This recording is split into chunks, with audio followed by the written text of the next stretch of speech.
Merci de votre fidélité. 20h sur la télévision Futur Média. Bonsoir à toutes et à tous. Bienvenue à cette principale édition. Les titres, c'est tout de suite.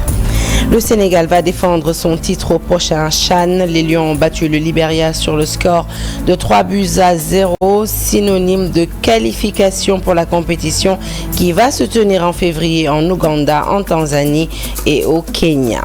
Voté sans débat ce samedi à l'Assemblée nationale, le projet de loi des finances suscite la polémique.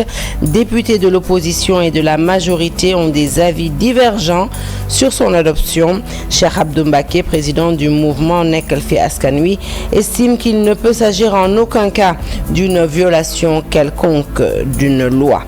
Et puis ce samedi également, installation toujours au sein de l'hémicycle de la Haute Cour de justice. L'institution sera dirigée par Alioune Ndao qui sera assisté dans cette tâche par 16 membres, 8 titres et 8 suppléants qui ont prêté serment ce samedi et que je vous invite à découvrir dans ce journal. Voilà pour les titres. Le développement, c'est tout de suite.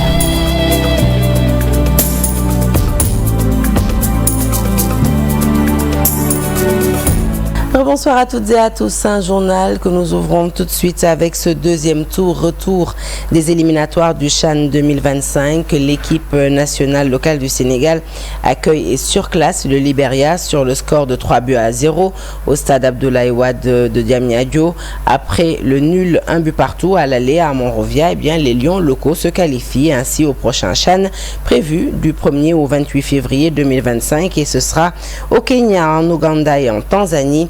Le Sénégal va y défendre son titre remporté en 2022 en Algérie.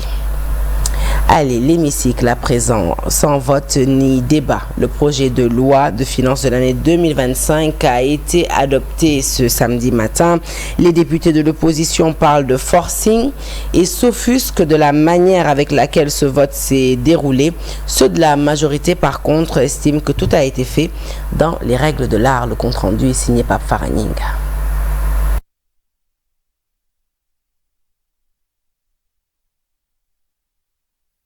Alors, on va certainement passer à un autre élément. On reste à l'hémicycle, on y reste pour parler toujours de ce vote sans débat de la loi de finances 2025.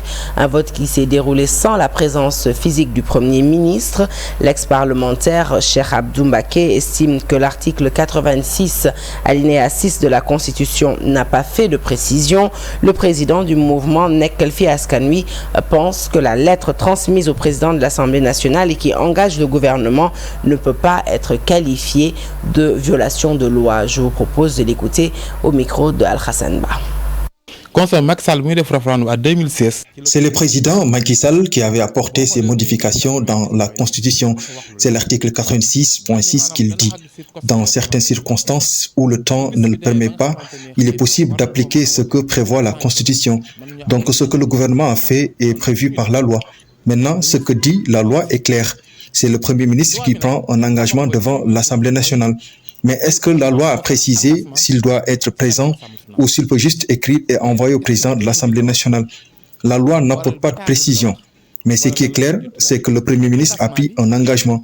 En plus, si le bureau de l'Assemblée nationale a reçu l'engagement et que les députés de l'opposition membres du bureau n'ont pas pris d'initiative pour introduire une motion de censure dans les 24 heures, cela prouve qu'ils ont approuvé la démarche.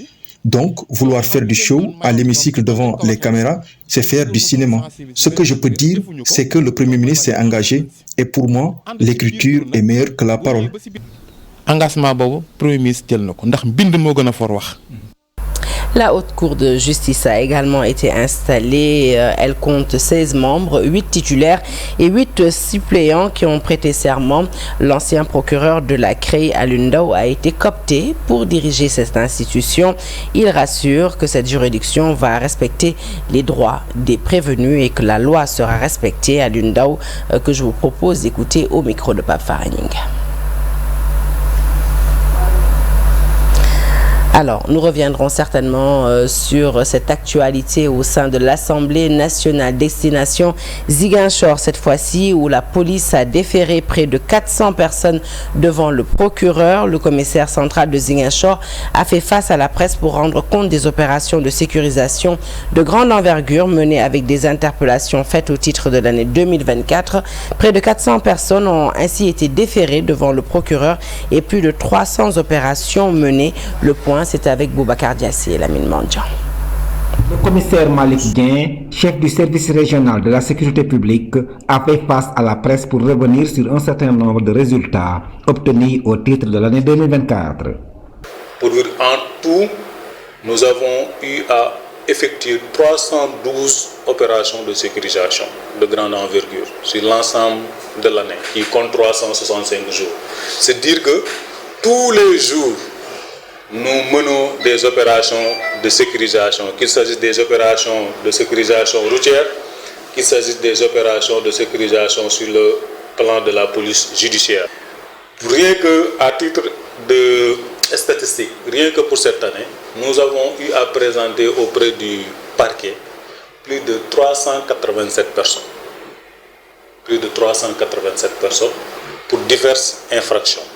Et les infractions qui viennent le plus souvent, ce sont les infractions qui touchent au bien, les vols à l'arraché, les vols de téléphone portable, les vols de moto Jakarta. Ce sont ces cas-là qui nous viennent le plus souvent. L'autre gros lot, ce sont les cas d'arrestation liés au trafic et à la consommation de la drogue. Le commissaire Dien rassure les Ziguinchorois quant à leur sécurité et celle de leurs biens. Nous avons la ferme volonté d'assurer leur protection et celle de leurs biens, mais nous avons besoin de la participation effective de la population. Il ne s'agit pas de verser dans la délation ou bien dans la dénonciation calomnieuse, mais de nous partager ce que nous appelons dans notre jargon le renseignement opérationnel, qui nous permet d'identifier les faiseurs de troubles, qui nous permet également d'anticiper sur les menaces. Car depuis plusieurs jours maintenant, des véhicules de la police sont visibles à plusieurs intersections de la commune de Ziguinchor. Les artisans du village artisanal de Saly-Portudal ont arboré des brassards rouges, comme vous le voyez sur ces images, pour dénoncer l'organisation de multiples foires par des promoteurs privés, et ce, durant la saison touristique. Des foires autorisées par les autorités dans tous les coins et recoins de Saly et qui impactent négativement leurs activités. Ces occupants du village artisanal de Saly demandent l'intervention des autorités pour réguler la situation. Je vous propose d'écouter tout de suite Moussa Gadji, porte-parole du jour. Il nous en dit plus au micro de Naïmatidja. Les artisans souffrent énormément, particulièrement le village artisanal de Saly. Le village artisanal est composé essentiellement d'artisans. Il y a 19 corps de métier. Nous avons tout pour animer la station. Mais malheureusement, on nous amène des gens qui organisent des foires ici au niveau de la station qui nous portent préjudice. Et ça, c'est pas normal. Nous, pendant la basse saison, on est toujours là. Qu'il pleuve, qu'il neige, qu'il fait chaud, nous, on est toujours là. Au moment où maintenant, on nous parle de peu de clients qui arrivent, on nous amène des artisans qui viennent d'ailleurs, vraiment qui viennent vendre à notre place. Et ça, c'est injuste. C'est pas normal. Nous, au niveau du village artisanal, on souffre. Et ça, il faut que les autorités prennent des mesures sur ça, avant qu'il ne soit trop tard. Nous ne sommes pas là vraiment pour des futilités. Nous sommes des pères de famille, nous sommes des responsables. On veut que vraiment, on nous organise. Mais tout ce qui est foire, nous, maintenant, on ne va plus accepter ça ici au niveau de la station. Parce qu'on en a marre. On en a vraiment marre. Et sur le plan sécuritaire, Saly est vraiment inondé. Saly est vraiment du n'importe quoi maintenant. Et ça, c'est anormal. Ici, c'est la zone touristique. On a tellement de clients qui viennent passer leurs vacances ici au Sénégal. Et généralement, ces gens-là, ils économisent pendant 2 ans pour faire un voyage d'1 semaine. Et malheureusement, quand ils débarquent à Saly, ils sont plus tranquilles. Ils sont toujours harcelés. Ils sont toujours vraiment volés. Ils sont toujours agressés. Et ça, c'est anormal. Allez, on passe à présent au sit-in des habitants de Keur Mangari, c'est dans la commune de Tataguine. Ils réclament, ces habitants, la construction d'un pont à hauteur de leur village, et pour cause, leur village est justement fractionné par l'autoroute à péage Mbour-Fatick-Kaolack actuellement en construction. Ces villageois qui interpellent les autorités disent avoir désormais des difficultés à se déplacer, mais aussi à transporter leurs produits. Moustapha Senghor est le porte-parole des habitants de Keur Mangari. Le voici au micro de Aminata Goudiaby et d'Abdou Karim Bey. À péage Mbour-Kaolack, nous avons choisi même de la baptiser l'autoroute de la déception et du sous-développement. Parce que les autorités qui sont là n'ont pas pris en charge nos besoins et nous sommes dans une sorte de désagrégation. Le village est divisé en deux parties et il y a des difficultés à n'en plus finir. Que initialement avec l'AG, nous avions exprimé clairement ce que nous attendions, c'est-à-dire la construction d'un pont en mesure de nous permettre de nous déplacer. Les gens ont des difficultés. Les sentiers sont suspendus. Il n'y a pas possibilité de transporter le ciment, transporter aussi d'autres produits. Il faudra comprendre que nous sommes dans une zone agro-silvopastorale. Nous avons beaucoup d'activités. Vous pouvez avoir un champ ici, vous récoltez, mais arriver jusqu'ici, vous avez des problèmes. À cela s'ajoute le fait que si il arrivait un incendie ici, une catastrophe, la sapeur ne peut pas passer. C'est pourquoi nous avons pensé chercher d'avoir ici un pont digne de son nom. Nous tenons à en informer la hiérarchie afin que nous ayons gain de cause. La Fédération nationale des boutiquiers du Sénégal déplore la hausse des prix de certains produits, notamment le prix de l'huile. La bouteille de 20 litres est, vous le savez, vendue à 19 500 francs au lieu de 19 000. Le sucre se fait rare chez plusieurs grossistes, selon ces commerçants, qui dénoncent également les amendes qu'ils subissent à cause de la vente des produits plastiques. Alpha Oumar Sow est membre de la Fédération nationale des boutiquiers du Sénégal. Je vous propose de l'écouter au micro d'Aminata Ba et d'Ousmane Baldé. Aujourd'hui, nous constatons la rareté et la hausse du prix du sucre sur le marché. Donc, nous voyons que ça devient quelque chose de répétitif. Maintenant, quand nous constatons que le sucre, ça s'est diminué, le kilo, quand tu regardes sur l'emballage, c'est 50 kg. Mais quand tu regardes le contenu, c'est 47 à 45 kg. Donc, cela, c'est à dénoncer. Donc, c'est le même similaire avec l'huile. On dit 20 litres. Mais quand tu achètes les 20 litres, une fois dans ton boutique, tu te retrouves avec 18 et 19 litres. Pourtant que le prix ne fait qu'augmenter. Donc ça, c'est une perte au niveau des boutiquiers. Et au niveau de l'emballage encore, aujourd'hui, nous constatons les gendarmes qui viennent récupérer, qui viennent attraper les boutiquiers dans leur boutique, soit disant que vous vendez des emballages qui sont interdits. Mais si un produit est interdit, c'est à la porte c'est au port on doit interdire ça. Non, aux douanes. Tous les produits qui sont interdits, de les intercepter, de ne pas accepter que les produits rentrent dans le pays. Le ministre actuel, il nous ignore. Il nous appelle lorsqu'il a besoin de nous. Il nous appelle quand il vient, il fixe les prix sans nous demander. Donc nous appelons monsieur le ministre avant de prendre n'importe quelle décision, associer les syndicats des boutiquiers. Évident de lancer les prix sans nous concerter. Donc ça, nous voyons que ça c'est une ignorance de leur part. Mais nous savons qu'ils vont rectifier leurs erreurs. À Sébikotane, le manque d'éclairage public dans les nouveaux quartiers compromet la sécurité des citoyens. La commune fait face à d'autres difficultés sur le plan de la santé, de l'éducation, mais aussi de la mobilité. La municipalité vient d'accorder une partie importante de son budget de l'année 2025 aux infrastructures sociales de base pour soulager les populations. Elles sont estimées aujourd'hui à plus de 40 000, justement, dans le département. Allez, de Sébikotane, destination Pikine pour parler de l'école élémentaire 17 qui fait peau neuve grâce à la chanteuse Kumbaga Olosek, également présidente de la Fondation Lumière. Le Japon, dans le cadre de sa coopération avec le Sénégal, a alloué un financement d'un montant de 46 millions de francs CFA pour la réhabilitation de l'école élémentaire située dans le département de Guédiawaye. La bibliothèque, la salle des enseignants, 7 toilettes et 12 salles de classe sont ainsi réhabilitées pour un meilleur confort des enseignements et apprentissages. Propose d'écouter Kumbaga Olosek, la diva, par ailleurs présidente de l'association Lumière. Elle nous en dit plus avec Abdoulaye Patéane. Et de voir les enfants ici et de me dire enfin ils vont pouvoir bénéficier d'infrastructures d'éducation de qualité.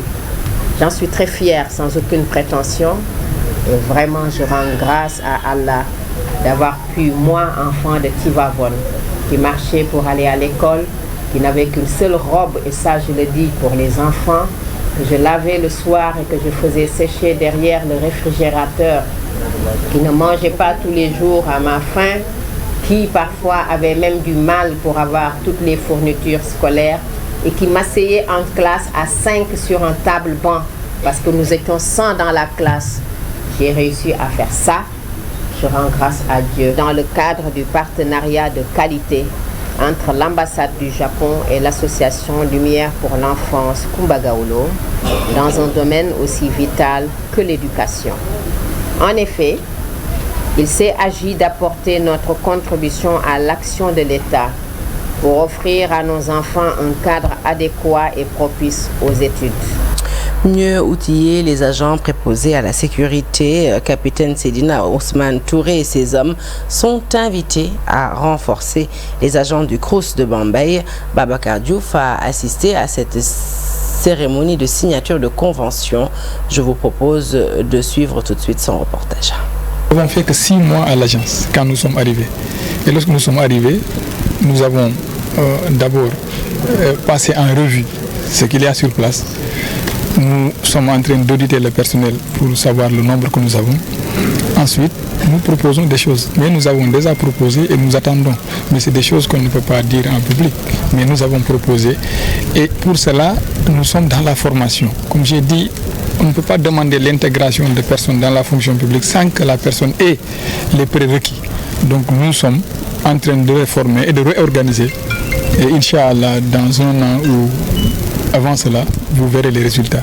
Oui, tout ça va être réglé. Vous savez, au Sénégal, nous avons beaucoup de difficultés actuellement logistiques. Et le Premier ministre est sorti pour expliquer aux Sénégalais la situation que nous vivons actuellement. Mais Inch'Allah, nous trouverons la solution pour que tous ces problèmes soient derrière nous. Il n'y aura plus de problèmes de tenue, de chaussures, de cartes professionnelles. Ça, c'est une histoire qu'on peut régler en une semaine. Mais il faut avoir les moyens. Et nous travaillons à avoir les moyens.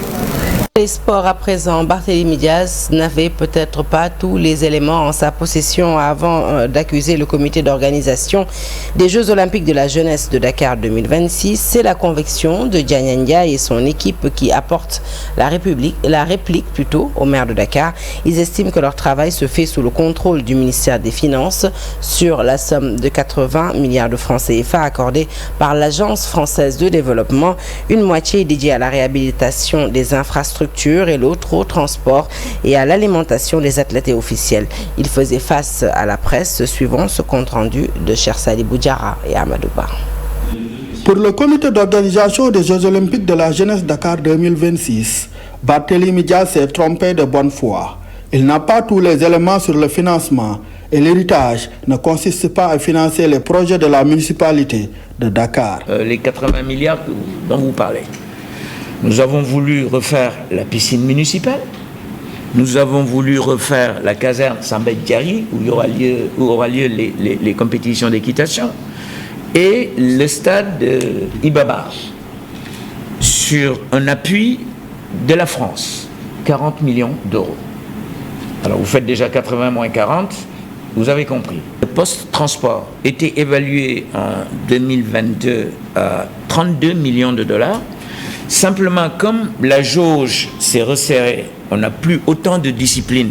S'y ajoute, nous sommes obligés d'avoir donc des procédures et un appel d'offres précis sur la nourriture des athlètes. Ça aussi, c'est un poste qui coûte beaucoup d'argent. En mode de mission, Dianyanya et compagnie martèlent la collégialité et la transparence dans leur gestion. Maintenant, plus que jamais, la ville de Dakar est la bienvenue et ses équipes participent à nos réunions. Nous avons pris l'un des meilleurs cabinets, de mon point de vue, c'est le cabinet Mazar. Avec Ibrahima, on a instauré de façon mensuelle des reportings de toutes nos activités, impact Finances, que nous retransmettons au ministre de l'économie et des finances. Nous avons dans nos équipes un élément indépendant, c'est un inspecteur du Trésor détaché par le ministère de l'économie et des finances. Par le ministère des Finances, excusez-moi.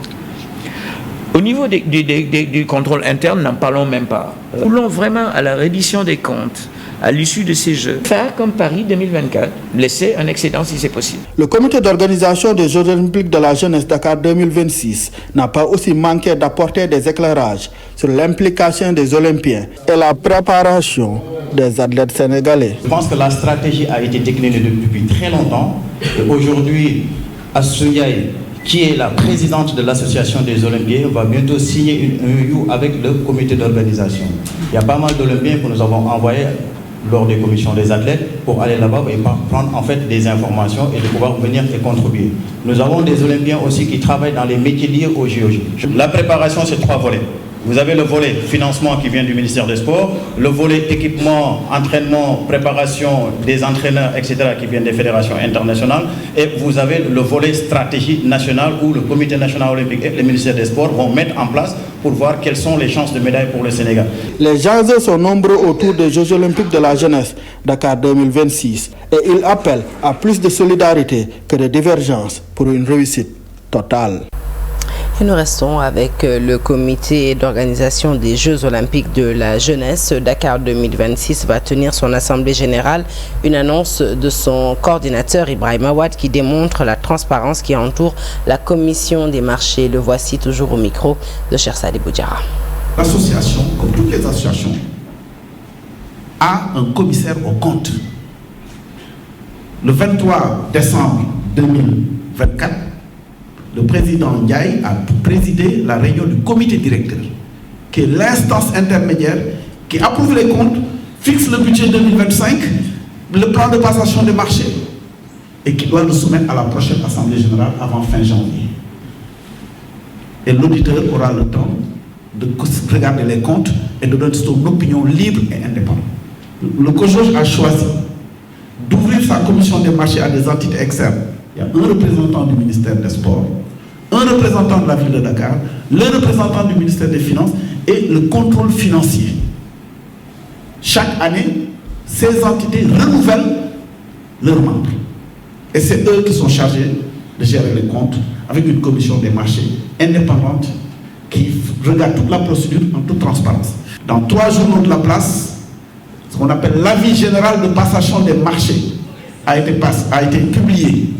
Tout ce que nous allons faire comme acquisition en 2025 est dans ces jours. Et le secteur privé, que le club des investisseurs, tous ont un total accès à toutes ces informations sur comment postuler. Tout est clair, tout est transparent. Allez, retour à l'Assemblée nationale. Sans vote ni débat, le projet de loi de finances de l'année 2025 a été adopté ce matin. Les députés de l'opposition parlent de forcing et s'offusquent de la manière avec laquelle le vote s'est déroulé. Ceux de la majorité, par contre, estiment que tout a été fait dans les règles de l'art et le compte-rendu est signé par Faragninga. Le projet de loi de finances de l'année 2025 a été adopté sans débat ni vote, seulement avec une lettre lue par le président de l'Assemblée nationale. Une décision qui fait graisser les dents selon certains parlementaires. Cela ne peut pas engager le gouvernement et déplore l'absence du Premier ministre. Dans la Constitution, le Premier ministre peut se faire représenter. Le gouvernement ne peut être engagé, la responsabilité du gouvernement ne peut être engagée que par le Premier ministre de la République du Sénégal. Donc nous, comme am nañ majorité te nekkuñu ci yoon nekkuñu ci dëgg.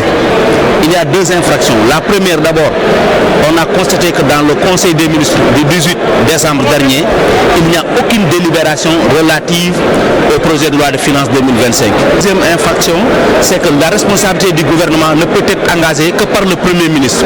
Aujourd'hui, nous avons constaté que le Premier ministre devrait être là, mais il est absent. Je pense que c'est inédit, c'est ce qu'on devait dire.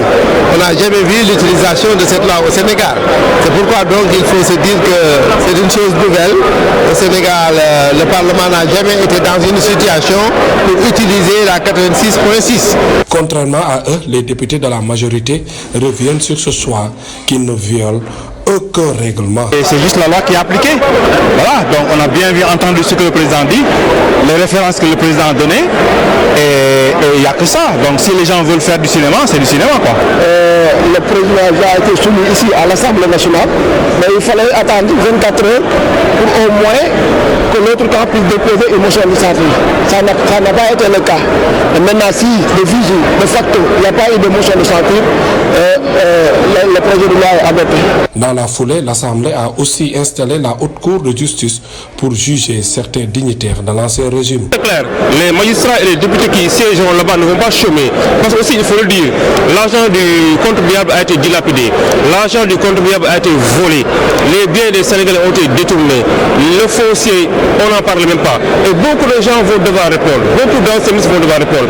Même Macky Sall doit répondre à la Cour de justice, Inch'Allah Rabbi. Et j'espère qu'il sera saisi, qu'il sera, en tout cas, que lui notifiera en tout cas sa convocation, qu'il viendra répondre, parce qu'il doit répondre. À cause des délais courts, cette année, la session ordinaire unique a été tenue en une journée au grand dam des députés de l'opposition qui ont dénoncé des dépenses qu'ils estiment inutiles dans le budget. Allez, on parle de la Haute Cour de justice qui, vous venez de le voir et de l'entendre, a été installée. Donc, elle est composée de 16 membres, dont 8 titulaires et 8 suppléants qui ont prêté serment ce samedi à l'Assemblée nationale. Alioune Ndao, ancien procureur de la Cour de répression de l'enrichissement illicite, a été coopté pour diriger cette institution. Il rassure que cette juridiction va respecter les droits des prévenus et que la loi sera dite tout simplement. Je vous propose d'écouter toujours au micro de Pape Faragning.